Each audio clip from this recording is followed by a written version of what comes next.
Bugun ancha havo ochiq, plyusdamiz, qorlar ham erib qoldi. Kechagi bo'lgan holat Toshkent supermarketga kirdimda. Toshkent supermarketga kirib, narsalar oldim, ishxonamiz to'g'risida Toshkent supermarketda. Kassadagi shunaqa недовольный, bilmayman, kassadagilar sal kulibroq turinglar, odam kelsa bunday настроенияsi ko'tarilsin. Ertalabda soat 12da yo 1dami, obeddan keyin endi ochganman restoranni.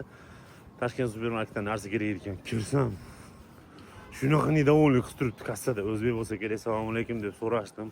Javob ham bergisi kelmadi, hali qizni. Shunday turibdi-da, kassadagilar sal ko'ngillarni ochib sal kulibroq turinglar. Odam kelsa sal настроенияsi ko'tarilsin. Yo, o'zim paketim bilan kelganimga, endi ishxonaga narsa olishim kerak edi, ishxonaning kartochkasidan. Ko'p narsa olyapman, bo'lmasa shunaqa недовольный turibdi. Tushunaman, o'zbekni ko'rsa bu yerda ashuna turish kerak, lekin kassada turibsizlar, sal bunday kulibroq turinglar.